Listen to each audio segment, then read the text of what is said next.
ঈদের পরে আজকে আমাদের ফার্স্ট ক্লাস, তো আজকে থেকে আমরা শুরু করতেছি আবার ইনশাল্লাহ। আশা করি সবকিছু ভালো যাক।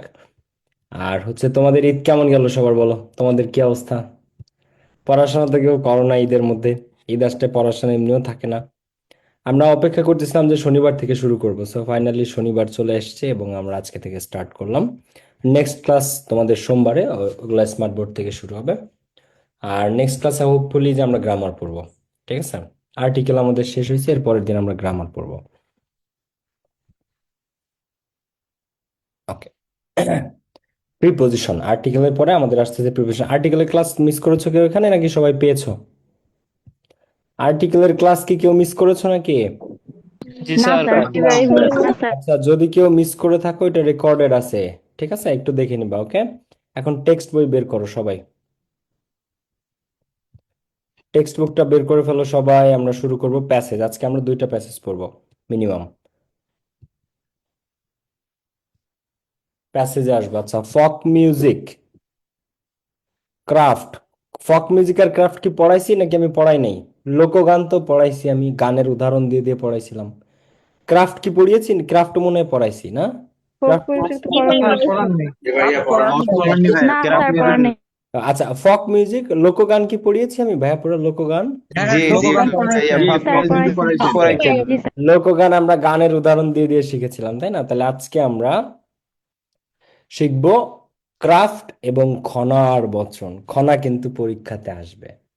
ঠিক আছে, তো ক্রাফট শিখবো, তারপরে আমরা খনা শিখবো। খনা বাংলার ইতিহাসের এক বিখ্যাত মহিলা, জ্যোতির্বিদ ছিলেন যিনি। আবহাওয়া বলতে পারতো যে কখন কোন সিজনে কোন ফল চাষ করতে হয়। ওনার একটা বিখ্যাত প্রবাদ আছে। ঠিক আছে, 16 চাষে মূলা, তার অর্ধেক তুলা, তার অর্ধেক ধান, বিনা চাষে পান। ঠিক আছে, তারপরে যদি বর্ষে মাঘের শেষ, ধন্যী রাজার পুণ্যি দেশ। এরকম অনেক আছে। ঠিক আছে, তো ওনার প্রবাদও আছে, এগুলো আমরা শিখবো। খনার বচন অনেক ইন্টারেস্টিং স্টোরি। তো আমরা ক্রাফট দিয়ে স্টার্ট করবো। সবাই একটু ইউনিট 2 লেসন 4টা বের করো। ইউনিট 2 লেসন 4, ক্রাফট বের করো সবাই, হস্তশিল্প।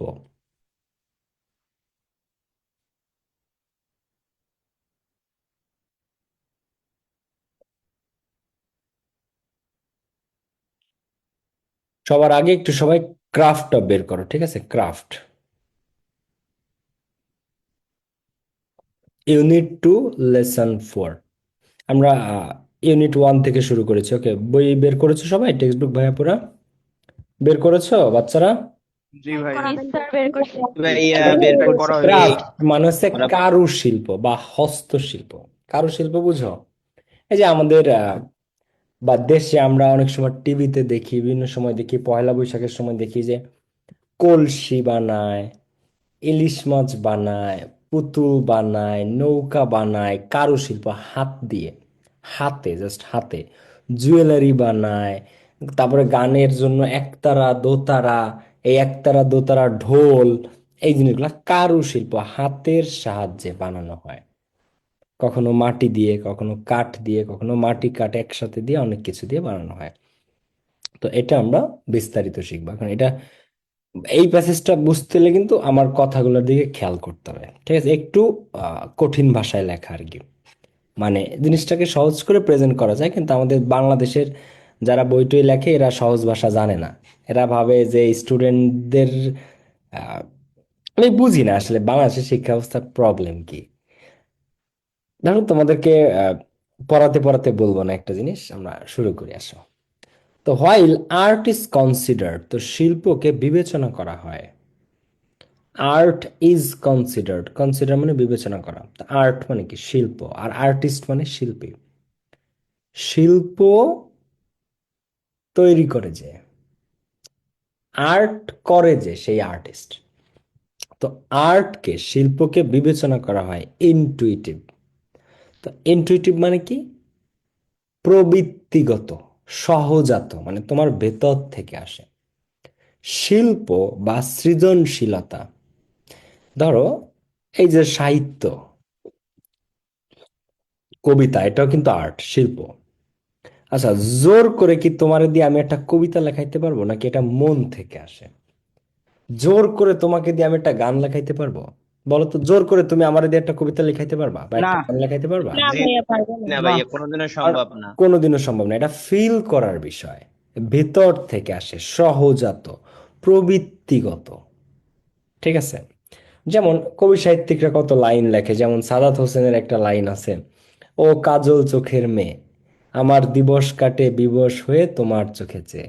তো এটা যদি আমারে যদি মাইরা ঝুলায়া 2 দিন ধরে পিটায়, তাও আমি একটা লাইন এরকম লিখতে পারবো না।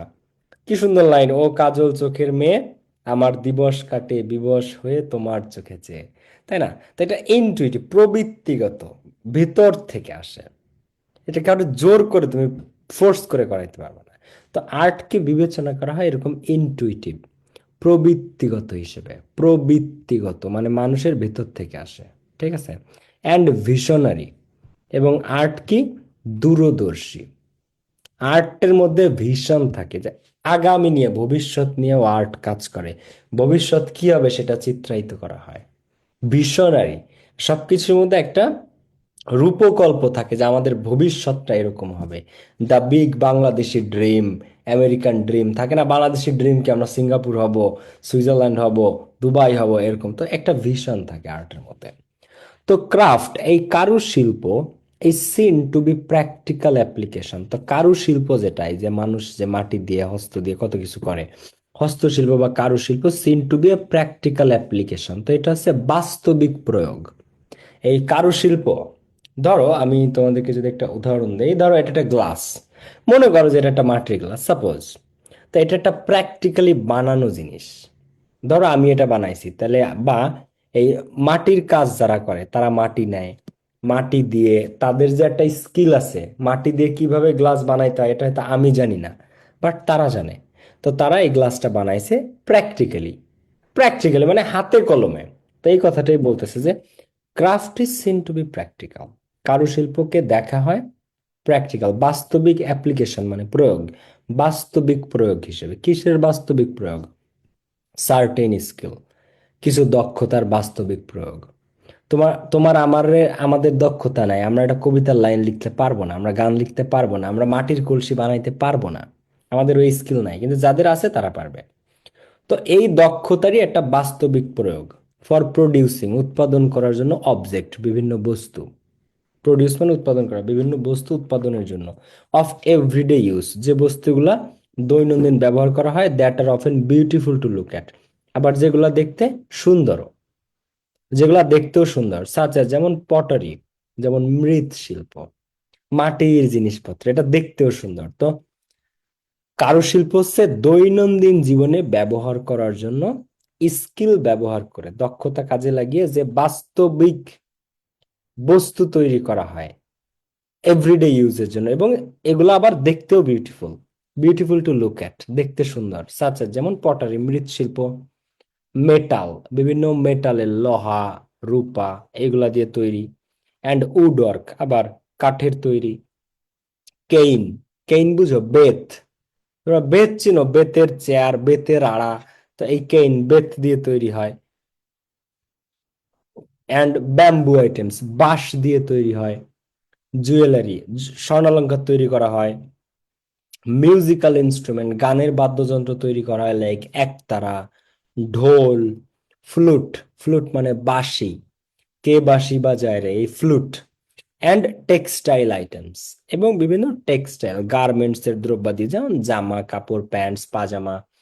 ঠিক আছে? এই ধরনের। তো হস্তশিল্পের মাধ্যমে এই ধরনের অবজেক্ট, বস্তু উৎপাদন করা হয় দৈনন্দিন জীবনে ব্যবহার করার জন্য, এবং এগুলা দেখতেও সুন্দর। তো এগুলা মৃৎশিল্প, মেটালের কাজ, কাঠ দিয়ে তৈরি করা হয়, বেত দিয়ে তৈরি করা হয়, বাঁশ দিয়ে করা হয়। আবার এদের মধ্যে জুয়েলারিও আছে। আবার মিউজিক্যাল ইনস্ট্রুমেন্ট, ইনস্ট্রুমেন্ট মানে বাদ্যযন্ত্র, গানের বাদ্যযন্ত্র, যেমন একতারা, ঢোল, বাঁশি, এগুলো আছে। টেক্সটাইল আইটেমস, এগুলো আছে। তো পিপুল হু প্র্যাকটিস এ ক্রাফট, যেসব ব্যক্তিরা এই ক্রাফট, কারুশিল্প চর্চা করে, আর কল্ড ক্রাফট পার্সনস, তাদেরকে বলা হয় ক্রাফট পার্সনস। কারুশিল্পী অর আর্টিজান, তাদেরকে কারুশিল্পী বলা হয়। মানে যারা এই ক্রাফটের, কারুশিল্পের কাজ করে তাদেরকে ক্রাফট পার্সনস বা আর্টিজানস, কারুশিল্পী বলা হয়। হু পিক আপ দেয়ার স্কিলস, যারা তাদের দক্ষতা অর্জন করে। Under the guidance of older, তাদের বড়দের তত্ত্বাবধানে, অ্যান্ড মোর এক্সপিরিয়েন্সড আর্টিজানস, এবং আরো অভিজ্ঞ কারুশিল্পীদের কাছ থেকে। এখানে একটা কথা আছে, বলছে কি যে এই ব্যক্তিরা যারা এটা প্র্যাকটিস করে, ধরো তোমাদেরকে একটা মজার বিষয় বলি, এই কারুশিল্পী বা পটারি মৃৎশিল্প এইগুলা সব বাপ দাদার দাদাদের আমল থেকে। ধরো আমার দাদার বাবা, মানে আমার গ্রেট গ্র্যান্ডফাদার, প্রপিতামহ বলে, বা গ্রেট গ্র্যান্ডফাদার মানে আমার দাদার বাবা, সে এটা শিখছিল তার দাদা বাবাদের কাছ থেকে, তার কাছ থেকে শিখছে আমার দাদা। এবার আমার দাদার থেকে সেই মাটির কাজ, মাটির কলসি, মাটির হাঁড়ি বানানো শিখছে আমার বাবা। এবার আমার বাবা মারা যাওয়ার পরে সেটা আমি ধরছি, সেই ব্যবসা বা সেটা আমি ধরছি। তো এটা সবসময় ওল্ডারদের, সিনিয়রদের থেকে থেকে থেকে থেকে এটা আসে। অথবা অনেক অভিজ্ঞ পুরনো, আমার নানা করছে, নানা থেকে আমার মামা শিখছে, মামা থেকে তার ছেলে শিখছে, এরকম অনেক পুরনো। এবং দেখবা যে অঞ্চলে এটা বানায় ওই অঞ্চলেই শুধু এটা বানায়, বাকি কোথাও কিন্তু তুমি এটা পাবা না। মৃৎশিল্প কি তোমরা সব জায়গায় দেখো, ঢাকায় পুরা ইন্টার ঢাকা তুমি খুঁজে ইয়া করে ফেলবা, কোনো জায়গায় তুমি মৃৎশিল্প পাবা না, কারণ ঢাকায় এগুলো হয় না। যে জেলায় হয় সেখান থেকে হয়ে, এটা তোমরা কি বুঝতেছো না বুঝতেছো না আমার কথা ভাইয়া? বোঝা যাচ্ছে? বুঝতেছি জি ভাইয়া। ভাইয়া তো তারা কি করে, এই এই দক্ষতাটা শেখে যারা মৃৎশিল্প বা কারুশিল্পী বা আর্টিজান, এই আর্ট বা ক্রাফট যারা তৈরি করে এদেরকে আর্টিজান বলা হয়। ঠিক আছে, আর্টিজান নামে আবার বাংলাদেশে একটা ব্র্যান্ডও আছে পোশাক আশাকের, এবং আড়ং এর সাথে তারা কোলাবোরেটেড, আড়ং। তো এই আর্টিজান কারুশিল্পীরা এটা শেখে under the guidance of older, বড়দের তত্ত্বাবধানে থেকে, গাইডেন্স মানে তত্ত্বাবধানে, তাদের নির্দেশনায় শেখে। অ্যান্ড মোর এক্সপিরিয়েন্সড আর্টিজানস, অথবা তাদের চেয়ে অভিজ্ঞ যারা আর্টিজান শিল্পী আছে তাদের থেকে শেখে। দ্য ট্রেনিং, যে ট্রেনিংটা তারা রিসিভ করে, is thus on the job, এইটাই তাদের job. And artisans often come from the same family, এবং বেশিরভাগ কারুশিল্পী আসে সেম ফ্যামিলি থেকে, একই পরিবার থেকে। আমি বললাম না যে এটা হচ্ছে বাপ দাদার আমলের উত্তরসূরি ভাবে মানুষ পায় আর কি। ঠিক আছে, তো artisans often come from the same family, তা আর্টিজানরা বেশিরভাগই আসে একই পরিবার থেকে। এবার বাংলাদেশে কি অবস্থা আর্টিজানে, আমরা সেটা একটু দেখবো। বাংলাদেশ হ্যাজ এ রিচ, এবং এটা বিশ্বব্যাপী আর্টিজান শিল্পটা এটা ফ্যামিলিগতভাবে আসে। তো Bangladesh has a rich tradition of craft, বাংলাদেশে কারুশিল্পের একটা রিচ ট্রেডিশন আছে। অ্যাজ, যেহেতু the country has been until very recently, যেহেতু আমাদের দেশটা এই বর্তমানে সাম্প্রতিক সময় পর্যন্ত ডিপেন্ডেন্ট অন এগ্রিকালচার, নির্ভরশীল কৃষির উপর। তো বাংলাদেশের একটা সমৃদ্ধ সমৃদ্ধ কারুশিল্পের ট্রেডিশন আছে, প্রথা আছে, অনেক সমৃদ্ধ ঐতিহ্য আছে আমাদের এখনকার সময় পর্যন্ত, কারণ ডিপেন্ডেন্ট অন এগ্রিকালচার, কারণ আমরা কৃষির উপর নির্ভরশীল। And most people lived in the village, most people আমাদের বেশিরভাগ মানুষ লিভড ইন ভিলেজেস, তারা গ্রামে বসবাস করে, গ্রামে বসত করে। রুরাল কমিউনিটিস, গ্রামীণ সম্প্রদায়গুলো রিলাইড অন, নির্ভর করে, আর্টিজানস কারুশিল্পীদের উপরে, টু সাপ্লাই দেম, যাতে তারা পায়, উইথ নেসেসারি হাউসহোল্ড আইটেমস, গৃহস্থালির যে প্রয়োজনীয় জিনিসপত্র এইগুলা যাতে তারা পায়। তো গ্রামের মানুষ কিন্তু এই কারুশিল্পীদের উপর নির্ভরশীল। আমি নিজে দেখেছি 5 বছর আগে, 5 না আর একটু বেশি, 7-8 বছর, এখন তো ঢাকায় থাকা হয় বলে দেখা হয় না, বাট আমার আম্মুরে দেখছি যে ওই যে মৃৎশিল্পের যারা এগুলো তৈরি করে, কলসি, মাটির কলসি, মাটির হাঁড়ি, মাটির তাওয়া, মাটির রুটি বানানোর মাটির এগুলা, তো ওরা এগুলা ভ্যানে করে নিয়ে বেচতে আসে। তা আমার আম্মুরে দেখছি, আমার চাচিদেরকে দেখছি ওই ভ্যানওয়ালাদের কাছ থেকে মাটির হাঁড়ি কিনতে, মাটির কলসি কিনতে, মাটির পাত্র কিনতে। ঠিক আছে, এইটা আর কি। তো এই গ্রামের ম্যাক্সিমাম মানে মানুষই, বাংলাদেশের সমস্ত গ্রামের ম্যাক্সিমাম মানুষই এই কারুশিল্পীদের উপর ডিপেন্ডেন্ট, রিলাইড অন, নির্ভরশীল, যাতে তারা তাদের যে সাপ্লাইটা সেটা পায়। কিসের সাপ্লাই? নেসেসারি, প্রয়োজনীয় হাউসহোল্ড আইটেমস, গৃহস্থালী বা ঘরবাড়ির জিনিসপত্রগুলা।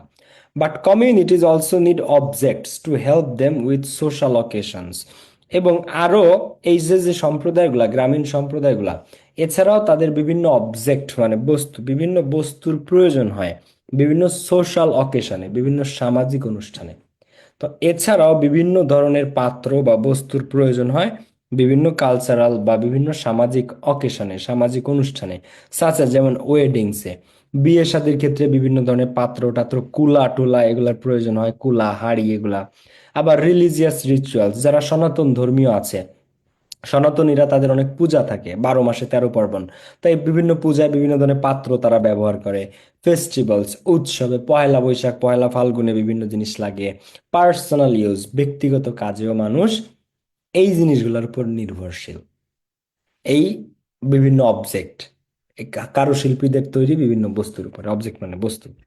তো they also needed items for use in trade and commerce, এছাড়াও কিছু আইটেমস আছে যেগুলো প্রয়োজন হয় ব্যবসা বাণিজ্যে, ট্রেড অ্যান্ড কমার্সে। তো ক্রাফট ওয়ার্কস দাস, এভাবে craft work range from winnowing baskets to clay oil lamps, এইভাবে ক্রাফট ওয়ার্কস, এই কারুশিল্প, range from winnowing basket to clay oil lamps. Clay মানে কি জানো? কাদা বা মাটি। ক্লে মানে কি? কাদা বা মাটি। তোমরা কি এই ছোটবেলায় লেম বা কুপার নাম শুনছো? মানে আগে তো কারেন্ট ছিল না। ধরো যে এখন তো তোমরা তোমরা বড় হইছো যে জেনারেশন, তোমরা তো আর লেম দিয়ে পিদ্দুম কুপা এগুলা দিয়ে পড়ো নাই, আমরা পড়ছি ভাই।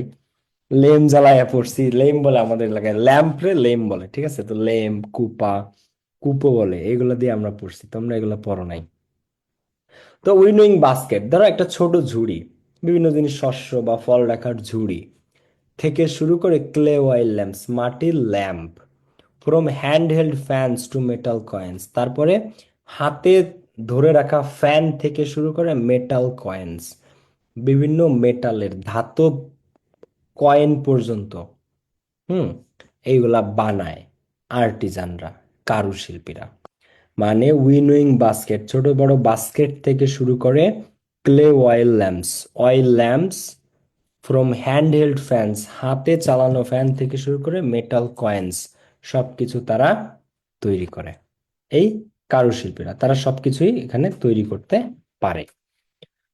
তো as artisans work with their hands to produce domestic and decorative object, যেহেতু আর্টিজানরা ওয়ার্ক কাজ করে উইথ দেয়ার হ্যান্ডস তাদের হাত দিয়ে, টু প্রডিউস উৎপাদন করার জন্য, ডোমেস্টিক গৃহের, নিজ, এই ডোমেস্টিক মানে দেশীয়, দেশীয় মানে আমাদের নিজস্ব, অ্যান্ড ডেকোরেটিভ এবং সাজসজ্জার অবজেক্ট, ডেকোরেটিভ অবজেক্ট মানে সাজসজ্জার object, this came to be known as handicrafts, তো এই কারণে এদেরকে হস্তশিল্প বলা হয়। তো এই যে যারা আর্টিজান আছে, কারুশিল্পী আছে, এরা নিজ হাতে এই কলসি, হাঁড়ি, তাওয়া, বেলুন, এই জিনিসগুলা তৈরি করে, এবং ডেকোরেটিভ অবজেক্ট এবং সাজসজ্জার জিনিস এরা নিজের হাতে তৈরি করে।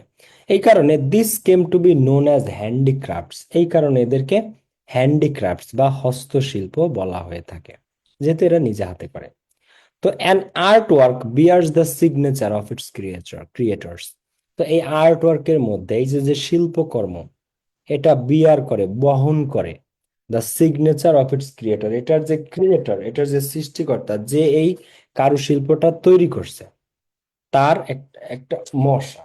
তোমরা কিন্তু ভালো কথা, বাংলাদেশে কিন্তু কোভিড আসছে, করোনা ভাইরাস আসছে, ডেঙ্গু আছে, এই জিনিসগুলো নিয়ে কিন্তু একটু সাবধান থাকো তোমরা, ঠিক আছে ভাইয়া? পুরা কোভিড কিন্তু বাড়তেছে, আর মশায় যেন কামড়ায় না, সাবধান।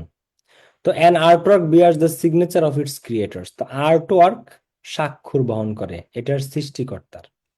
And the value of painting, এবং তাদের মূল্যবোধটাকে ধারণ করে।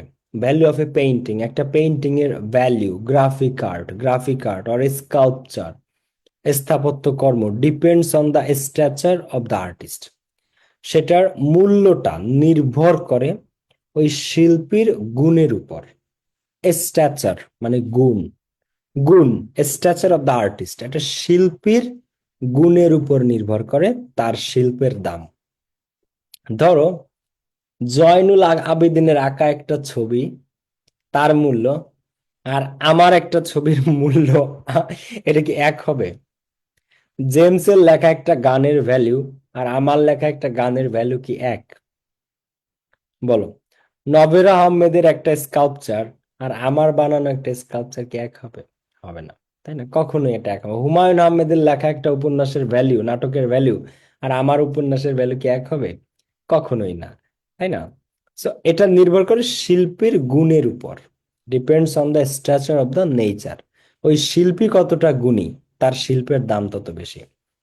তো no such things happen in case of craft work. তো ক্রাফট ওয়ার্কের ক্ষেত্রে কিন্তু, এখন দেখো, এটা হচ্ছে শিল্পের ক্ষেত্রে, কিন্তু ক্রাফট ওয়ার্ক যদি বলো হস্তশিল্প, এদের ক্ষেত্রে কিন্তু আবার এটা আলাদা। কারণ মাটির হাড়ির দাম আর কত টাকা হবে, কলসির দাম আর কত টাকা হবে, এই কথা বলতেছে। The maker of A terracotta doll, একটা টেরাকোটা ডল, পোড়ামাটির পুতুল, আর এ শতরঞ্জি, অথবা একটা কটন ফ্লোর ম্যাট, যেটাকে শতরঞ্জি বলে, বিভিন্ন রঙের যে ফ্লোর ম্যাট যেটা আমরা ফ্লোরে দিই পাড়ানোর জন্য, পা মোছার জন্য, রিমেইনস অ্যানোনিমাস। তো শিল্পে ধরো একটা চিত্রকর যে ছবি আঁকে, ওইটার কোনায় তার একটা স্বাক্ষর থাকে, যেটা জয়নুল আবেদিন, এটা নভেরা আহমেদ, এটা লিওনার্দো দি ভিঞ্চি, এটা পাবলো পিকাসো লেখা থাকে। কিন্তু এটা মাটির হাড়ি, মাটির কলসি, মাটির পাত্রে লেখা থাকে না যে এটা কে বানাইছে। এটা পাপোশ, এটাতে লেখা থাকে না, রিমেইনস অ্যানোনিমাস, এটা অজ্ঞাত থাকে, কে বানাইছে সেটা লেখা থাকে না। বাট শিল্পের ক্ষেত্রে থাকে। বাট কিন্তু the work retains a personal touch, কিন্তু এই কাজগুলাতে যেটা থাকে সেটা হচ্ছে একটা ব্যক্তিগত স্পর্শ। কি থাকে এটাতে? রিটেইনস এ পার্সোনাল টাচ, এটাতে একটা ব্যক্তিগত স্পর্শ থাকে। কারণ মানুষের হাতে তৈরি একটা পার্সোনাল টাচ, রিটেইন মানে ধরে রাখা। এই যে যে শতরঞ্জি, পুতুল, মাটির হাঁড়ি, কলসি, এগুলাতে একটা ব্যক্তিগত স্পর্শ থাকে, যে বানিয়েছে তার একটা টাচ থাকে। When we look at A 30-year-old নকশি কাঁথা, যখন আমরা 30 বছরের পুরনো একটা নকশি কাঁথার দিকে তাকাই, ওই ওন্ডার, আমরা বিস্মিত হই at its motive and design, এটার নকশা এবং ডিজাইন দেখে। দ্যাট মোটিভস মানে নকশা, তো এটার নকশা, নকশি কাঁথার নকশা দেখে, ডিজাইন দেখে, that point to the artistic talents of its maker, এবং ওই ডিজাইন গুলা, নকশাগুলা নির্দেশ করে দ্য আর্টিস্টিক ট্যালেন্ট, শৈল্পিক প্রতিভা, অফ ইটস মেকার, এটার তৈয়ার কারকের, যে এটা তৈরি কারক, যে তৈরি করছে এই নকশিকাঁথাটা বানাইছে, তার আর্টিস্টিক, শৈল্পিক প্রতিভা নির্দেশ করে, তার আর্টিস্টিক বা শৈল্পিক প্রতিভা নির্দেশ করে এই নকশিকাঁথা। দ্য ফ্যাক্ট দ্যাট, যে বিষয়টা উই ডোন্ট নো, আমরা জানি না, হার নেম, তার নাম, অর এনি আদার ডিটেলস, অথবা তার অন্য কোনো ডিটেলস আমরা জানি না, অ্যাবাউট হার, তার ব্যাপারে, doesn't take anything away from our appreciation of the maker's skill. এখন আমরা যখন একটা ভালো কাজ দেখি, একটা সুন্দর নকশিকাঁথা দেখি, সুন্দর কলসি, সুন্দর হাড়ি দেখি, এই প্যাসেজ কিন্তু ভেরি ভেরি ইম্পর্ট্যান্ট, ঠিক আছে? এটা খুবই খুবই গুরুত্বপূর্ণ, পরীক্ষাতে আসবে, বোর্ডে লিখে রাখো। তো যখন আমরা কোনো একটা আহ, হস্তশিল্পের কিছু একটা দেখি, তো আমরা কে বানাইছে এটা সেটা আমরা জানি না, কিন্তু আমরা এটার প্রশংসা করতে কিন্তু দেরি করি না। এটার মেকার্স এর যে স্কিল, এটা যে তৈরি করছে তার যে দক্ষতা, সেটার প্রশংসা করতে কিন্তু আমরা দেরি করি না। কে বানাইছে সেটা আমরা নাম জানি না, কিন্তু আমরা ঠিকই প্রশংসা করি। আমরা ঠিকই কি করি? আমরা ঠিকই প্রশংসা করি। ইনডিড, সত্যিকার অর্থে, the intimate nature of the কাঁথা, কাঁথার যে ইন্টিমেট নেচার, নিজস্ব বৈশিষ্ট্য, ইন্টিমেট মানে ঘনিষ্ঠ, নিজস্ব যে একটা বৈশিষ্ট্য, অ্যান্ড দ্য ট্যাকটাইল ফিলিং, এবং এটা স্পর্শ করার যে অনুভূতি, it generates animate the work. তো একটা নকশি কাঁথা মানুষের হাতে বানানো, তো এটার যে নিজস্ব বৈশিষ্ট্য, ইন্টিমেট নেচার, নিজস্ব প্রকৃতি, নিজস্ব বৈশিষ্ট্য, এবং দ্য ট্যাকটাইল ফিলিং, এবং এটার যে স্পর্শ করার অনুভূতি, ট্যাকটাইল মানে এটা ছুলে ধরলে যে স্পর্শ করার যে অনুভূতিটা, তো it generates animate the work. তো জেনারেট মানে উৎপন্ন করা, যে ফিলিংটা এটা উৎপন্ন করে, মানে এটা ধরলে মনের মধ্যে যে ফিলিংটা জেনারেট হয়, উৎপন্ন হয়, অ্যানিমেট দ্য ওয়ার্ক, সেটা এই কাজটাকে জীবন্ত করে রাখে আমাদের কাছে। একটা নকশিকাঁথা গায়ে দেওয়ার মজা অন্যরকম, এটা কাজটাকে জীবন্ত করে রাখে। And make it very inviting, এবং এটা কাজটাকে আবেদনময়ী করে তোলে। আবেদনময়ী বুঝো, সবাই পাইতে চায়, সবাই ধরতে চায়, সবাই ছুঁতে চায়, এটাকে আবেদনময়ী বলে। মেক ইট ভেরি ইনভাইটিং, এটা কাজটাকে খুবই ইনভাইটিং করে তোলে, ঠিক আছে, খুবই আবেদনময়ী, অ্যাট্রাকটিভ করে তোলে। তো এই craft work is a dynamic object, একটা ক্রাফট ওয়ার্ক, হস্তশিল্প, is a dynamic object. Dynamic মানে সবসময় গতিশীল একটা বস্তু, এবং এটা অলওয়েজ ইভলভ। ডাইনামিক মানে গতিশীল, স্থির না, যে 50 বছর আগে একটা নকশিকাঁথা যেমন ছিল এখনো সেই ডিজাইনই হবে, 20 বছর আগে একটা হাড়ি যেমন ছিল এখনো হাড়ির ডিজাইন ওরকম হবে, এরকমটা না। ঠিক আছে, এটা ডাইনামিক, গতিশীল, সদা পরিবর্তনশীল, এবং কি অলওয়েজ ইভলভিং। এটা সব সময় বিবর্তিত হচ্ছে, বিবর্তন হচ্ছে, মানে পরিবর্তনের ধারায় উন্নত হচ্ছে, ইভলভিং, সবসময় বিবর্তন ঘটতেছে। And always abreast of changing taste and needs, এবং এটা সব সময় অ্যাব্রেস্ট, জড়িয়ে নেয়, চেঞ্জিং টেস্ট, পরিবর্তনশীল স্বাদ, মানুষের রুচি অ্যান্ড নিডস এবং প্রয়োজন। আচ্ছা ধরো, তোমাদেরকে আমি যদি একটা উদাহরণ দিই যে 40 বছর আগের গাড়ির ডিজাইন আর এখনকার গাড়ির ডিজাইন কি এক? 30 বছর আগের একটা টাটা বা টয়োটা গাড়ির ডিজাইন আর এখনকার কুল গাড়িগুলো, এখনকার গাড়িগুলো সো কুল, আর আগের গাড়িগুলো কেমন লাগে? একটু ব্যাকডেটেড লাগে না? তো নকশি কাঁথা বলো, সব সেক্টরই এরকম। তো এরা মানুষের টেস্ট পরিবর্তনের সাথে সাথে, মানুষের নিডস, প্রয়োজন পরিবর্তনের সাথে সাথে এরা সেই পরিবর্তনগুলোকে অ্যাব্রেস্ট, বুকে জড়িয়ে নেয়, মানে এই পরিবর্তনগুলোকে এরা অ্যাডপ্ট করে, অবলম্বন করে। চেঞ্জেস ইন লাইফস্টাইল, মানুষের জীবনশৈলীতে জীবনধারার পরিবর্তন, অ্যান্ড ম্যাটেরিয়াল কন্ডিশনস, এবং বিভিন্ন উপাদানের পরিবর্তন, যেমন মাটি, ধাতব, যা যা দিয়ে এই হস্তশিল্প তৈরি করা হয়। তো have an impact on craft works, এদের একটা প্রভাব আছে হস্তশিল্পের উপরে, এদের একটা প্রভাব আছে, অ্যান্ড দেয়ার প্রোডাকশন, এবং এদের প্রোডাকশনের উপরে। তো হস্তশিল্পের কোয়ালিটি কেমন হবে এবং প্রোডাকশন কি পরিমাণ হবে, এটা মানুষের জীবনধারা, তাদের কতটুকু চাহিদা আছে, আবার ম্যাটেরিয়ালটা পাওয়া যাচ্ছে কিনা এটা বানানোর জন্য, সেই জিনিসগুলোর উপর নির্ভর করে। বাট সার্টিন ফর্মস, কিন্তু কিছু ফর্মস আছে, মোটিভস, কিছু নকশা আছে, স্টাইলস, কিছু স্টাইল আছে, অ্যান্ড অ্যাস্থেটিক প্রেফারেন্সেস, এবং কিছু নান্দনিক চাহিদা আছে, চেঞ্জ লিটিল ওভার টাইম, যেটা সামান্যই পরিবর্তন হয়। তো পৃথিবীর সবকিছু পরিবর্তন হলেও কিছু কিছু জিনিস আছে যা অপরিবর্তিত। সার্টেন ফর্মস, কিছু ধরন আছে, সার্টেন মোটিভস, কিছু নকশা আছে, স্টাইল, অ্যাস্থেটিক প্রেফারেন্সেস, কিছু নান্দনিক পছন্দ আছে। প্রেফারেন্সেস মানে অভিরুচি, অভিরুচি, প্রেফারেন্সেস অভিরুচি বা পছন্দ, চয়েস। তো মানুষের কিছু অ্যাস্থেটিক, নান্দনিক রুচি আছে, চেঞ্জ লিটিল ওভার টাইম, যেগুলো খুব কমই পরিবর্তন হয় সময়ের সাথে। তো সাজেস্টিং দ্যাট, এগুলো নির্দেশ করে যে a craftwork can function as a stable signifier of community, একটা ক্রাফটওয়ার্ক ফাংশন করতে পারে একটা স্টেবল, স্থিতিশীল signifier, hmm, of community values and preferences over time, একটা সম্প্রদায়ের, কমিউনিটির ভ্যালুজ, মূল্যবোধকে, এবং প্রেফারেন্স এবং তাদের অভিরুচিকে সিগনিফায়ার, তাৎপর্যপূর্ণ করে তোলে, তাৎপর্যপূর্ণ করে তোলে ওইখানকার ক্রাফট ওয়ার্ক। মানে একটা কমিউনিটিতে তুমি গেছো, ওরা কি ধরনের জিনিসপত্র ব্যবহার করে, সেগুলাতে কি লেখা থাকে, কেমন টাইপের ফিল দেয়, তাদের পছন্দ কেমন, তাদের মূল্যবোধ কেমন, এটাকে স্থিতিশীলভাবে সিগনিফাই করে, মহৎভাবে প্রেজেন্ট করে, তাৎপর্যপূর্ণভাবে তুলে ধরে ক্রাফট ওয়ার্ক। তো এই ফাংশনটা করে ক্রাফট ওয়ার্ক। মানে ক্রাফট ওয়ার্ক বা হস্তশিল্প বা কারুশিল্প, ঠিক আছে, তোমার যে অঞ্চলে যাবা, যে সম্প্রদায়ে যাবা, ওই সম্প্রদায়ের মানুষের জিনিসপত্র দেখলে তাদের মূল্যবোধ, সনাতন কোনো বাড়িতে গেলে, হিন্দু ধর্মীয় কোনো বাড়িতে গেলে পূজার সময় তুমি তাদের মূল্যবোধ, তাদের প্রেফারেন্সেস দেখতে পারবা। তাদের হাঁড়িতে নকশা, কলসির নকশা দেখবা সবকিছু ডিফারেন্ট হয় মুসলিম ফ্যামিলি থেকে। তো এটা আর কি, তো একে সিগনিফাই করে, তাৎপর্যপূর্ণ করে তোলে ক্রাফট ওয়ার্ক, এই কাজগুলা করে। ঠিক আছে, আমরা একটু এটার এমসিকিউ গুলা দেখি। ইনটুইটিভ মানে কি? মানে স্বতঃস্ফূর্ত, সহজাত, প্রবৃত্তিগত, ভেতর থেকে আসে।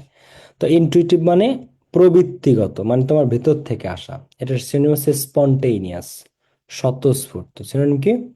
স্পন্টেনিয়াস বা স্বতঃস্ফূর্ত। ভিশনারি স্ট্যান্ডস ফর, ভিশনারি বলতে কি বোঝায়? তো মডারেট, বর্ধিত, রিয়েল, রিয়েল মানে আসল, প্র্যাকটিক্যাল, প্র্যাকটিক্যাল মানে বাস্তবিক, প্র্যাকটিক্যাল মানে কি? বাস্তবিক। আরেকটা কি? ইন্ট্রোস্পেক্টিভ। এখন ভিশনারি মানে দূরদর্শী, ঠিক আছে। তো মডারেট তো হবে না, প্র্যাকটিক্যাল বাস্তবিক এটাও হবে না, রিয়েল অথবা ইন্ট্রোস্পেক্টিভ। তো বলো, এখানে আমরা দেখি তোমাদের ভোকাবুলারি নলেজটা একটু টেস্ট করি। কি দিবা এখানে অ্যান্সার বলো? ইন্ট্রোস্পেক্টিভ হবে। ইন্ট্রোস্পেক্টিভ হবে। ইন্ট্রোস্পেক্টিভ হবে। এই মেয়াদ চিল্লাইকে। হবে।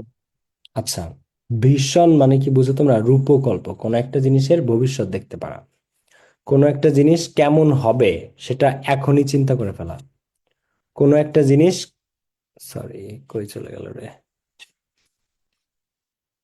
কত পৃষ্ঠায় ছিলাম আমরা? তোমাদের যাদের কাছে আমার ফার্স্ট পেপার বই নাই, তোমরা অর্ডার করতে পারো, ঠিক আছে?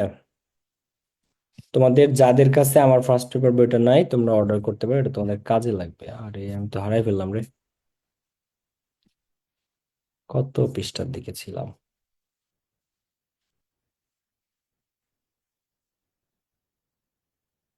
ও এই যে, তো ভীষণ মানে বুঝো রূপকল্প, একটা জিনিস ভবিষ্যৎ কি হবে সেটা এখন দেখতে পারে, এটা করা হয় ভিশনারি লিডার, ভিশনারি পার্সন। তো এটাকে ইংরেজিতে বলা হয় ইন্ট্রোস্পেক্টিভ। রিয়েল মানে তো সত্যিকারের বাস্তব, প্র্যাকটিক্যাল মানেও বাস্তব, মডারেট মানে বর্ধিত কোনো কিছু। তো তিনটার কোনোটাই অ্যান্সার না, ইন্ট্রোস্পেক্টিভটা হচ্ছে অ্যান্সার। ডেকোরেটিভ মানে কি? সাজসজ্জা। সাজসজ্জা মানে কি? সিম্পল, প্লেন, আগলি, কুৎসিত, নাকি অর্নামেন্টাল, সুসজ্জিত? বলো। তো ডেকোরেটিভ, এটা তো তোমাদের পারা উচিত। মেয়েরা অর্নামেন্টস পরে না, গহনা অলংকার কেন পরে? নিজেদেরকে সাজানোর জন্য, সাজসজ্জার জন্য। তো ডেকোরেটিভ কি হবে এখানে বলো? অর্নামেন্ট। অর্নামেন্ট। অর্নামেন্টাল হবে। অর্নামেন্টাল। অর্নামেন্ট, তো ডেকোরেটিভ, অর্নামেন্টাল মানে সাজসজ্জা। আচ্ছা, graphic, closely related to. Graphic দ্বারা কি বোঝায়? Implicit, pictorial, obscure, vague.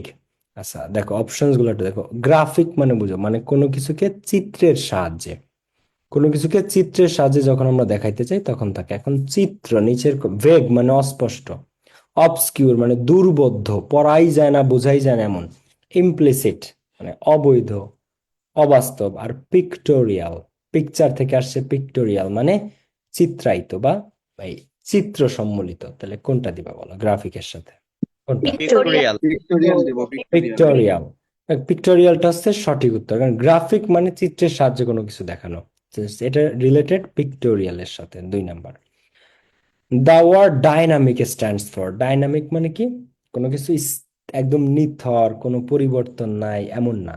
Dynamic leader, dynamic person মানে সব সময় সে পরিবর্তনশীল, সবসময় মানায় নেয়, সবসময় এনার্জেটিক, সবসময় প্রখর, ঠিক আছে?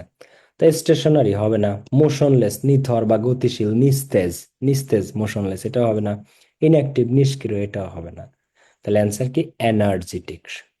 এনার্জেটিক সবসময় উৎফুল্ল, ডায়নামিক, ঠিক আছে? সবসময় গতিশীল, স্থবির হয়ে পড়ে আছে এমন না, ঠিক আছে?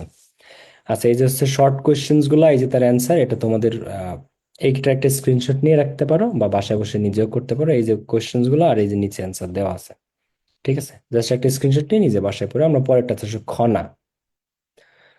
খনার বচন বের করো সবাই, খনাতে আসো, খনা। যদি বর্ষে মাঘের শেষ, ধন্যী রাজার পুণ্যে দেশ। শোনো, খনার অনেক বচন আছে, ঠিক আছে? খনা,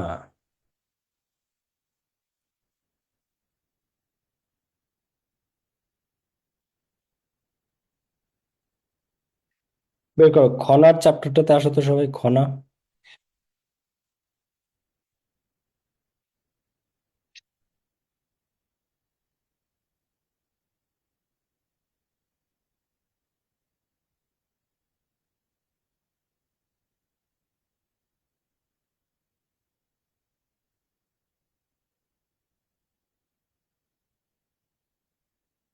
খনা ছিলেন বাংলার অনেক প্রাচীন, আজকে থেকে ধরো যে 400-500 বছর আগের কথা, ঠিক আছে? সেই সময়কার একজন মহিলা জ্যোতির্বিদ, যার নাম ছিল খনা। খনা শব্দটার বাংলা মিনিং কি জানো? যে কথা বলতে পারে না, বোবা। যে কথা বলতে পারে না বা বোবা, তাকে বলা হয় খনা, ঠিক আছে? তাকে কি বলা হয়? তাকে বলা হয় খনা।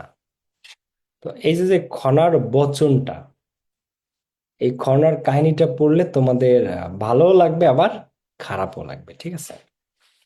তো এই খনা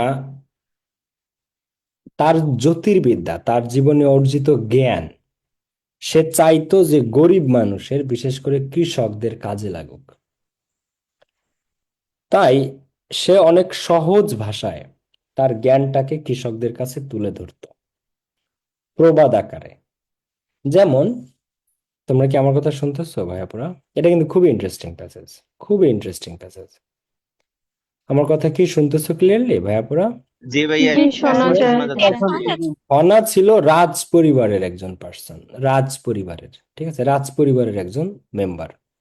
তো রাজ পরিবারের মেম্বার হয়েও সে সবসময় কৃষকদের কাছে থাকতো, এবং সে সেই সময়কার খুবই বিখ্যাত, বিজ্ঞ, জ্ঞানী একজন জ্যোতির্বিদ ছিল, যে আকাশে নক্ষত্র গ্রহর অবস্থান দেখে, আকাশের নক্ষত্র এবং গ্রহের অবস্থান দেখে বলে দিতে পারতো যে এখন কোন ফসল চাষ করলে ভালো হবে এবং কয়বার জমি চাষ করতে হবে। তো এই ধরনের জিনিসগুলো এখন জ্যোতির্বিদ্যা তো আর কৃষকরা বুঝতো না, তো কৃষকদের জন্য সে সহজ করে বলতো।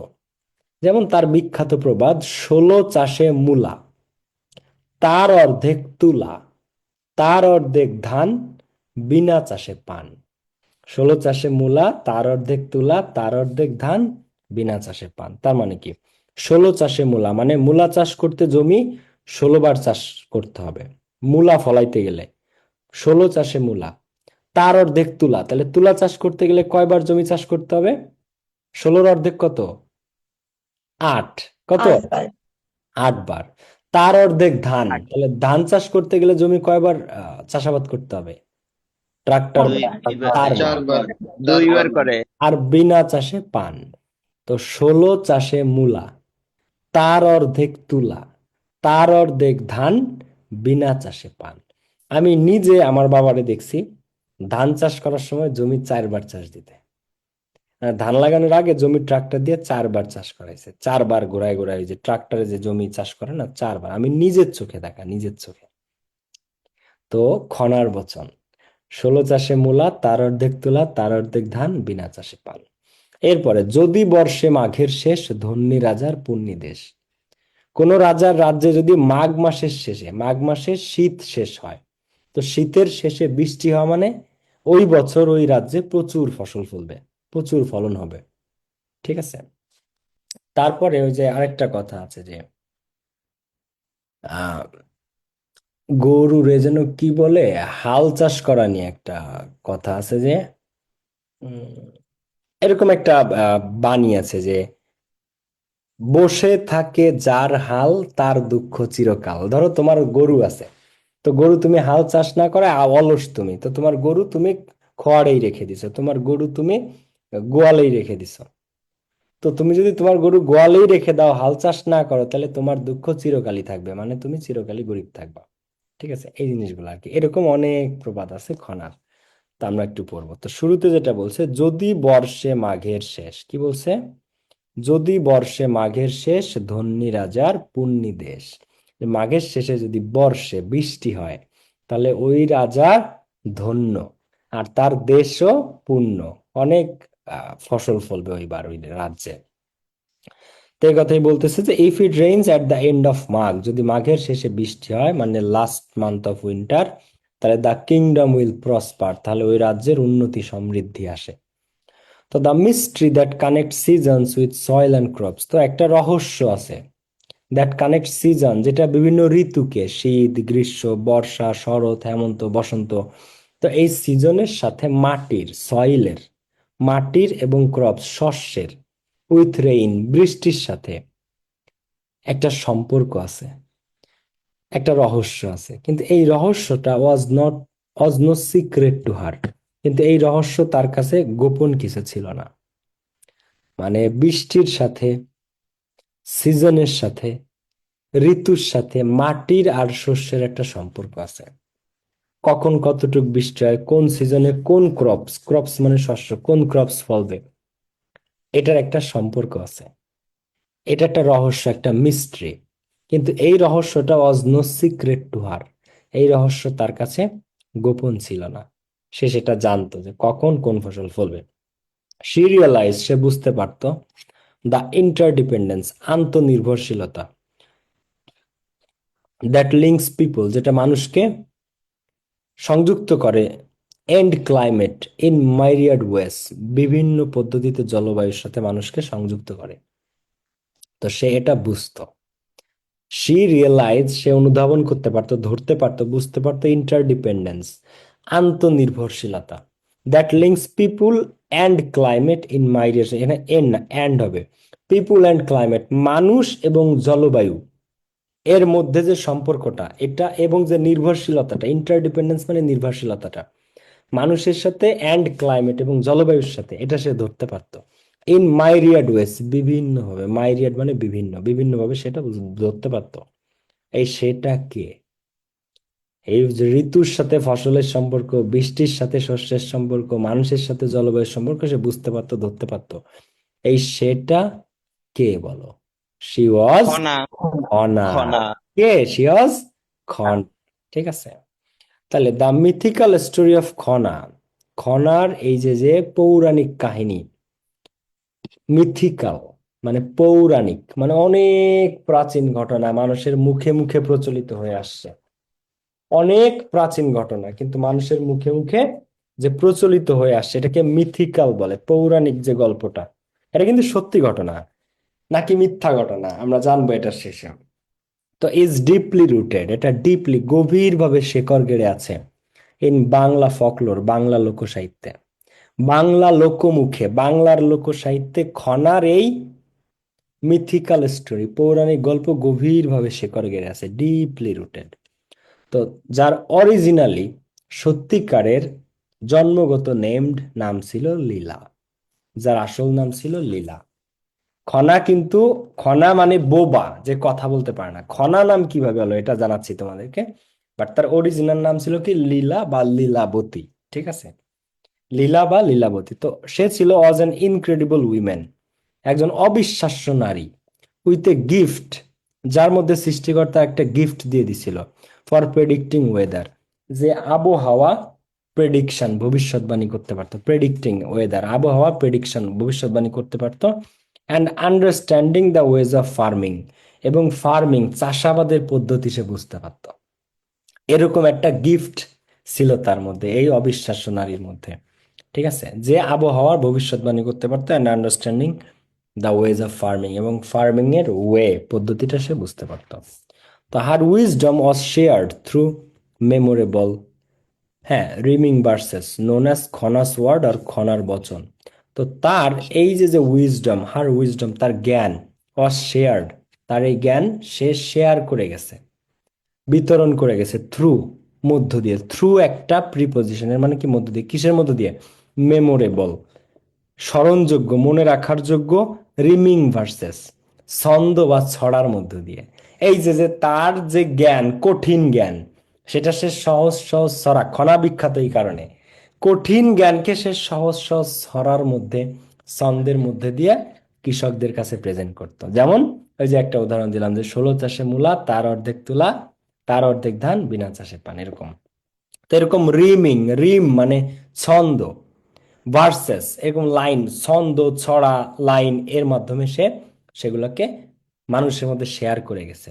তো এইগুলা, তার এই ছড়া, ছন্দ, এগুলা নোন অ্যাজ, পরিচিত খনাস ওয়ার্ড, খনার শব্দ, অর খনার বচন নামে, খনার শব্দ বা খনার বচন নামে। দিস সেইংস, এই বাণীগুলা, দো simple and easy to remember, যদিও খুবই সহজ এবং সিম্পল মনে রাখার জন্য, এটা খুবই সিম্পল, দো মানে যদিও, এটা খুবই সিম্পল, সাধারণ, এবং ইজি টু রিমেম্বার, সহজে মনে রাখা যায়।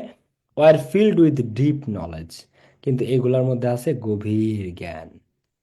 যদি এগুলা খুব সহজে মনে রাখা যায়, কিন্তু এটার মধ্যে, এবং খুব সহজ, but field with deep knowledge and practical advice for farmers, এবং এটার মধ্যে আছে কৃষকদের জন্য প্র্যাকটিক্যাল অ্যাডভাইস, বাস্তবিক উপদেশ। তো খনা ইউজড হার নলেজ, খনা তার জ্ঞান ব্যবহার করতো, to help the peasant, peasant মানে কৃষক, ফার্মার, পিজেন্টের শ্রেণী হচ্ছে ফার্মার। তো খনা তার এই জ্ঞান ব্যবহার করতো কৃষকদের সাহায্য করার জন্য। But her action often challenge the ruling class, কিন্তু সে ছিল রাজ পরিবারের একজন সদস্য। তো এই কারণে সে যে কৃষকদের সাথে মিশতো, কৃষকদেরকে সাহায্য করত, এটা রুলিং ক্লাস, শাসক শ্রেণী, রাজা, রাজার মন্ত্রীরা এটা পছন্দ করতো না। তুমি রাজ পরিবারের মানুষ হয়ে তুমি কেন কৃষকদেরকে এইসব জ্ঞান বিতরণ করতে যাবা? ঠিক আছে, তো তার এই জ্ঞান কৃষকরা খুব ভালোবাসতো তারে, কিন্তু রুলিং ক্লাস, শাসক শ্রেণীর যারা, তারা এটাকে একদমই পছন্দ করতো না। তো the rulers not pleased with her defiance, এবং রুলার্সরা তাকে নিষেধ করতো যে খনা তুমি কৃষকদের কাছে যাবা না এবং তাদেরকে এইসব জ্ঞান দিবা না। কিন্তু খনা তাদের কথা শুনতো না। খনা বলতো না, আমি যাব এবং তাদেরকে আমি আমার জ্ঞান বিদ্যা দিয়ে সাহায্য করব। তো এই শাসক শ্রেণী, রুলিং ক্লাস, নট প্লিজড, তারা খুশি ছিল না উইথ হার ডেফিয়েন্স, তার এই যে যে অবাধ্যতা, অবাধ্যতা, সে যে কথা শুনতো না রাজাদের, তার এই অবাধ্যতাতে রাজারা খুশি ছিল না। তখন রাজারা পানিশড হার, তাকে শাস্তি দেয় ক্রুয়েলি, নিষ্ঠুরভাবে, by cutting out her tongue, তার জিহ্বা কেটে ফেলে। তখন সেই সময় যে রাজা ছিল, রাজার মন্ত্রীরা ছিল, তারা খনাকে শাস্তি দেয় ক্রুয়েলি, নিষ্ঠুরভাবে পানিশ করে। কিভাবে? By cutting out her tongue, তার জিহ্বা কেটে ফেলার মাধ্যমে। দাস, এভাবে she became known as Khana, এভাবে সে কি নাম পায়? খনা নাম পায়। খনা মানে কি? Which means someone who can not speak. Khana মানে এমন ব্যক্তিকে বোঝায় হু ক্যান নট স্পিক, যে কথা বলতে পারে না। তো ডেসপাইট দিস হার্শ পানিশমেন্ট, তো এরকম রূঢ়, হার্শ, এরকম নিষ্ঠুর শাস্তির পরেও হার উইজডম, তার জ্ঞান, lived on through her sayings, তার জ্ঞান আজও পর্যন্ত বেঁচে আছে থ্রু হার সেইংস, তার বচনের মধ্য দিয়ে। থ্রু মানে মধ্য দিয়ে। তো তার এই এত এত নিষ্ঠুর পানিশমেন্টের পরেও আজও পর্যন্ত তার জ্ঞান মানুষের মধ্যে বেঁচে আছে থ্রু হার সেইংস, তার বচনের মধ্য দিয়ে। তো which have been pass down for over 1500 years, এবং এরা পার করেছে, খনার বচন প্রায় অতিক্রম করেছে 1500 বছর। 1500 বছর হয়ে গেছে খনা মারা গেছে, বাট এখনো তার এই খনার বচনগুলা মানুষের মধ্যে আছে। তো there are many versions of Khana's story, তো খনার গল্পের অনেক রকম ভার্সন আছে, মানে যেহেতু 1500 বছরের পুরনো গল্প, এক্সাক্ট অ্যাকুরেটটা কেউ জানে না। আমার কথা কি শুনতেছো এবং বুঝতেছো তোমরা? এটা কিন্তু সত্যিকারের জি story। ভাইয়া, সব বোঝা যাচ্ছে। এটা কিন্তু সত্যিকারের স্টোরি, খনার বচন। তো খনার এই 1500 বছরের কাহিনীর অনেক রকম ভার্সন আছে। On retailing goes like this, তো একটা গল্প এরকম যে ইন দ্য কিংডম অফ দেউলনগর, দেউলনগর রাজ্যে, দেয়ার ওয়াজ এ রয়্যাল অ্যাস্ট্রোলজার, একজন রয়্যাল জ্যোতিষী ছিল, রাজার একজন রাজকীয় জ্যোতিষী ছিল, নেম ছিল ভারাহা। হু সার্ভড কিং ধর্মকেতু, যে কিং ধর্মকেতুর সেবায় নিয়োজিত ছিল। তো দেউলনগর রাজ্যে এক রয়্যাল অ্যাস্ট্রোলজার, এক বিখ্যাত জ্যোতিষী ছিল, যার নাম ছিল ভারাহা।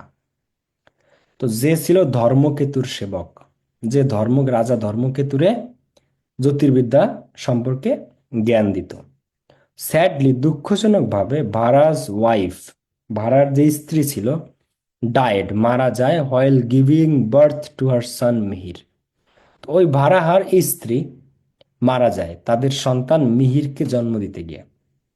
ওই যে যে রাজার যে জ্যোতিষী ভারাহা, তার স্ত্রী ছিল। তো সন্তান জন্মদানের সময় ভারার স্ত্রী মারা যায়, কিন্তু সন্তানটা বেঁচে থাকে, তার নাম ছিল মিহির।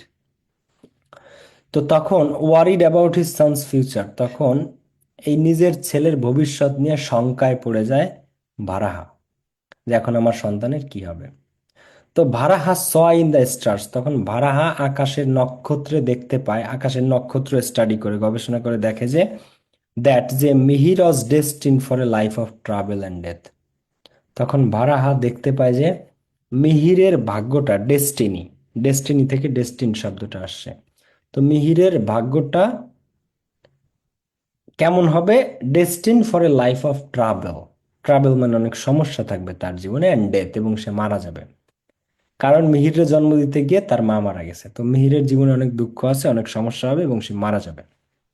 তো হার্ট ব্রোকেন ভারাহা, তখন এই হৃদয় ভেঙে যাওয়া Varaha decided to save Mihir, মিহিরের জীবন বাঁচানোর সিদ্ধান্ত নেয়, by placing him in a copper pot, তাকে একটা তামার পাত্রে রাখে, and setting the pot afloat on the river Vidyadhari, এবং ওই পাত্রটাকে সে বিদ্যাধরী নদীতে ভাসায় দেয়। মানে তখন ভারা তার নিজের পুত্র মিহিরকে তার কপালের শনি কাটানোর জন্য, তার কপালের বিপদ কাটানোর জন্য তামার একটা পাত্র তৈরি করে। সেই তামার পাত্রে তার ছেলে মিহিরকে রেখে সেটা বিদ্যাধরী নদীতে সেই পাত্রটা ভাসায় দেয়, বিদ্যাধরী নদীতে। তো দ্য বেবি ওয়াজ ফাউন্ড, তখন ওই বাচ্চা মিহিরকে পাওয়া যায় অ্যান্ড রেস্কিউড ইন শ্রীলঙ্কা, এবং তাকে রেস্কিউ করা হয় শ্রীলঙ্কাতে। তো বিদ্যাধরী নদী শ্রীলঙ্কাতে বয়ে গেছে। তো শ্রীলঙ্কাতে তার ওই বেবিটাকে পাওয়া যায়। হোয়ার হি ওয়াজ রেইজড বাই দ্য কিং, সেখানে শ্রীলঙ্কার রাজা তাকে পেলে বড় করে। মিহিরকে কে পায়? শ্রীলঙ্কার রাজা তারে পায়। তো অ্যাজ হি গ্রু আপ, যখন সে বড় হয় in the royal court, royal কোর্টে মানে ওই রাজকীয় যে প্যালেস, রয়্যাল কোর্ট মানে রাজার যে আবাসস্থল, সেখানেই সে বড় হয়। He married the king's daughter, তখন সে বড় হয়ে কিং এর কন্যাকে বিয়ে করে। তো কিং এর কন্যা মানে ওই যে যে রাজা মিহিরকে বিদ্যাধরী নদী থেকে উঠায় এনে পেলে বড় করছে, সেই মিহিরের সাথে রাজা তার নিজের কন্যার বিয়ে দেয়। তো সেই যে কন্যার সাথে বিয়ে দেয় রাজার যে কন্যা, সেই কন্যা ছিল একজন অ্যাস্ট্রোলজার, জ্যোতিষী বা জ্যোতির্বিদ, নেম ছিল লীলা, যার নাম ছিল কি লীলা বা লীলাবতী। এই লীলাই কে বলতো?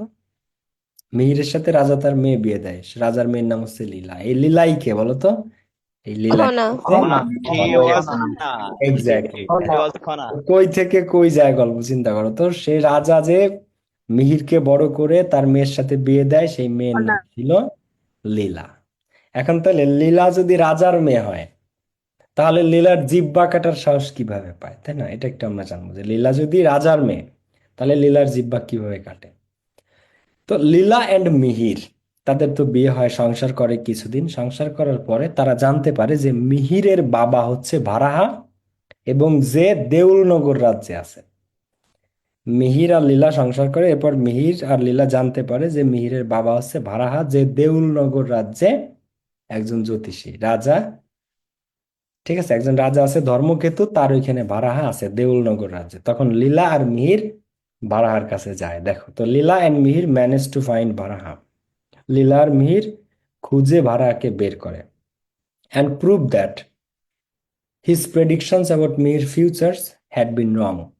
তখন ওই লীলা মিহিরের বাপকে বলে যে আপনি যে স্টার, আকাশের তারাগুলা নক্ষত্রগুলা দেখে বলছিলেন যে মিহিরের কপালে শনি আছে, মিহিরের ভবিষ্যৎ খারাপ, মিহির মারা যাবে, এই যে যে প্রেডিকশন, ভবিষ্যৎবাণীটা করেছিলেন, হ্যাড বিন রং, এটা তো ভুল হইছে, এটা তো মিথ্যা, এটা তো ইনকারেক্ট। কারণ মিহির তো রাজার আবাসস্থলে বড় হয়েছে, রাজকীয় ভবনে, এবং মিহির বিয়ে করছে রাজার কন্যারে। তা আপনি যে বারাহারে বলতেছে মিহিরের বাপকে যে আপনি যে মিহিরে নিয়ে ভবিষ্যৎবাণী করছিলেন, এটা তো ভুল। তো ভারাহা দো সারপ্রাইজড বাই হিজ মিস্টেক, তো ভারাহা তখন বিস্মিত হয়ে যায় বাই হিজ মিস্টেক, তার এই যে যে ভুলটা হয়েছে, ভারাহা এই যে যে ভুলটা করেছে, এটা দেখে সে কিছুটা বিস্মিত হয়ে যায়। কিন্তু was thrill to see his son again, আবার সে তার ছেলেকে জীবিত অবস্থায় দেখে কিছুটা থ্রিলড হয়, কিছুটা চমকিত হয়ে যায়। ঠিক আছে, and welcome both Mihir and Leela warmly, এবং অবশেষে সে মিহির এবং লীলাকে উষ্ণভাবে অভ্যর্থনা জানায়। তো they were soon introduce to the royal court, এবং তাদেরকে খুব শীঘ্রই ভারাহা ওই রয়্যাল কোর্টে, দেউলনগর রাজ্যের রাজা ধূমকেতুর যে রাজকীয় ভবন, রাজপ্রাসাদ, সেখানে তাদেরকে পরিচয় করায় দেয়। And become royal astrologer themselves, এবং তারা তখন ওই রাজা ধর্মকেতুর দেউলনগর রাজ্যের তারাও অ্যাস্ট্রোলজার হয়ে যায়, রয়্যাল অ্যাস্ট্রোলজার। ঠিক আছে, মানে রাজ জ্যোতিষী, রাজ জ্যোতিষী তারা হয়ে যায়। যেহেতু লীলা আগে থেকেই জ্যোতির্বিদ্যা জানতো, তো তাকে রয়্যাল অ্যাস্ট্রোলজারই ওইখানে বানানো হয়, ওই দেউলনগর রাজ্যে। তো ইভেন দো লীলা ওয়াজ নাও এ রয়্যাল অ্যাস্ট্রোলজার, তো যদিও লীলা একজন রাজ জ্যোতিষী এখন, she kept in touch with the local farmers, সে সবসময় স্থানীয় ফার্মার্সদের কাছাকাছি থাকতো। শি কেপ্ট ইন টাচ, সে সব সময় সংযোগ রাখতো, যোগাযোগ রাখতো, কথা বলতো লোকাল ফার্মারদের সাথে। She learned a lot from them, সে তাদের থেকে অনেক কিছু শিখেছে। অ্যান্ড ফাউন্ড দ্যাট, এবং জানা যায় যে দে শেয়ার্ড ভ্যালুয়েবল নলেজ, তারা অনেক ভ্যালুয়েবল নলেজ, মূল্যবান জ্ঞান শেয়ার করত। যদিও শর্ট, ছোট, ইজি টু রিমেম্বার ভার্সেস, সহজে মনে রাখা যায় এমন ছড়ার মাধ্যমে। তো মানে তারা বলতে লীলা ফার্মারদেরকে একসাথে তারা অনেক জ্ঞান শেয়ার করতো, মানে লীলা তাদেরকে শেয়ার করত অনেক ছোট, আবার সহজে মনে রাখা যায় এমন ছড়ার মাধ্যমে, যেমন আমি তোমাদের কয়েকটা বললাম। তো Lila began to use this simple verses, তো লীলা এই সহজ ছড়াগুলা ব্যবহার শুরু করেছিল to explain her own complex astrological knowledge, তার যে জটিল, কমপ্লেক্স জটিল অ্যাস্ট্রোলজিক্যাল, জটিল জ্যোতির্বিদ্যার নলেজ জ্ঞান, সেটাকে সে সহজে ছড়ার মাধ্যমে এক্সপ্লেন করে, সহজ সহজ ছন্দ ছড়ার মাধ্যমে। কমপ্লেক্স অ্যাস্ট্রোলজিক্যাল নলেজ, জটিল জ্যোতির্বিদ্যার জ্ঞানগুলা সে সহজ ছড়ার মাধ্যমে সে প্রেজেন্ট করত। তো ভারাহা ফিলিং জেলাস অ্যান্ড অ্যাংরি, এখানে ফিলিং বানানে এফ ডাবল ই হবে, ঠিক আছে। তো ভারাহা এটাতে খুবই জেলাস হয়, ঈর্ষান্বিত হয় এবং অ্যাংরি হয় এবং রেগে যেত। যে ভারাহার এটা মোটেই পছন্দ হইতো না, কারণ কৃষকরা তাকে অনেক ভালোবাসতো, লীলারে। তো ভারাহা এটাতে খুবই জেলাস হইতো, হিংসা করত লীলাকে এবং অ্যাংরি হইতো। তো অবশেষে ভারাহা অর্ডার হিজ সন, তার পুত্রকে আদেশ দেয় টু পানিশ লীলা, লীলাকে শাস্তি দিতে, বাই কাটিং হার, দেখো by cutting out her tongue, তার জিহ্বা কেটে ফেলার মাধ্যমে। অবশেষে ভারাহা তার ছেলে মিহিরকে আদেশ দেয় যে তুমি লীলার জিহ্বাটা কেটে ফেলো, হোপিং টু সাইলেন্স হার, এবং আশা করে যে যদি লীলার জিহ্বা কেটে ফেলে তাহলে লীলা সাইলেন্ট হয়ে যাবে। হাউএভার, যাই হোক, Khana's story and her knowledge remained alive, যাই হোক খনার গল্পটা এবং তার জ্ঞান রিমেইনড অ্যালাইভ, আজও বেঁচে আছে। রিমেইন মানে থাকা, অ্যালাইভ জীবন্ত থাকা, আজও জীবন্ত আছে। হার উইজডম, তার জ্ঞান, অ্যাবাউট নেচার ওরিয়েন্টেড ফার্মিং, প্রকৃতি ভিত্তিক, নেচার ওরিয়েন্টেড ফার্মিং, প্রকৃতিকে কেন্দ্র করে, প্রকৃতির উপর নির্ভর করে, প্রকৃতি কেন্দ্রিক চাষাবাদ, farming, continued to benefit the people of the land, সেটা কন্টিনিউড চলমান ছিল ওই এলাকার মানুষের উপকারে। ওই অঞ্চলের মানুষের কৃষিকাজে তার জ্ঞান কন্টিনিউয়াসলি হেল্প করে গেছে। প্রকৃতি কেন্দ্রিক ফার্মিং, প্রকৃতির উপর নির্ভর করে, বৃষ্টির উপর, ঋতুর উপর নির্ভর করে চাষাবাদে তার জ্ঞান সাহায্য করে গেছে। তাহার wisdom about nature oriented farming continue to benefit the people of the land, ওই অঞ্চলের মানুষকে বেনিফিট, সবসময় উপকার দিয়ে গেছে তার এই জ্ঞানগুলা। তো মিহিরকে যখন বারাহা বলে লীলার জিহ্বা কেটে ফেলতে, লীলা জিহ্বা কেটে ফেলে মিহির। তারপর লীলার কথা বলতে পারতো না। তো যারা কথা বলতে পারে না তাদেরকে খনা বলে। আচ্ছা, প্রেডিকশন মানে কি বোঝায়? প্রেডিকশন মানে অ্যান্টিসিপেশন, পূর্বানুমান। প্রেডিকশন মানে কি বোঝায়? অ্যান্টিসিপেশন বা পূর্বানুমান। আচ্ছা, who was the main culprit regarding cruelty to Lila? লীলার সাথে যে নিষ্ঠুরতা ঘটেছে এটার মেইন কালপ্রিট কে? ধর্মকেতু, মিহির, বারাহা নাকি শ্রীলঙ্কার রাজা? বলো তো, মেইন কালপ্রিট, দোষী কে লীলার এই? ভারাহা ভারাহা ভারাহা ভারাহা, কারণ সে জেলাস এবং রাগান্বিত হয়ে মিহিরকে আদেশ দিছিল। কমপ্লেক্স মানে কি বোঝায়? Simple, palace, building, intricate, intricate জটিল। কমপ্লেক্স মানে জটিল, intricate. Mythical is synonymous with, mythical মানে কি বোঝায়? পৌরাণিক। তো ফ্যাবুলাস, মডার্ন, ফ্যাবুলাস চমকপ্রদ, মডার্ন আধুনিক, রিসেন্ট সাম্প্রতিক, ফিকশনাল সাহিত্যিক, মানে পৌরাণিক, এটা ফিকশনাল মানে অনেক আগের কাহিনী। আচ্ছা, এক সেকেন্ড দাঁড়াও, এখানে একটা পার্থক্য আছে ভাইয়া।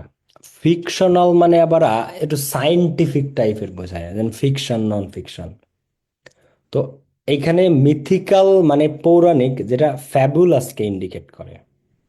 এই ফ্যাবুলাস মানে চমকপ্রদ, বিখ্যাত কোনো অতীতের ঐতিহাসিক গল্প, এটাকে বোঝাইছে। তো মিথিক্যাল মানে আবার ফিকশনালটা ডাইরেক্ট যায় না। ফিকশনাল আবার একটু অন্য জনরা, অন্য শ্রেণীতে। এখানে অ্যান্সারটা ফ্যাবুলাস হবে। আমি ফার্স্টে ভাবছি যে fictional. Leela had vast knowledge on, লীলার অনেক জ্ঞান ছিল বিজনেস, ব্যবসায়, লিটারেচার, সাহিত্যে, পেইন্টিং, চিত্রাঙ্কনে, আর এগ্রিকালচার। সি নাম্বারে এগ্রিকালচার আছে। তো বলো তো কোনটায় লীলার অনেক জ্ঞান ছিল? কোনটাতে লীলার অনেক জ্ঞান ছিল? এগ্রিকালচার আনসার হচ্ছে এগ্রিকালচার এগ্রিকালচার। ঠিক আছে, এগ্রিকালচারে।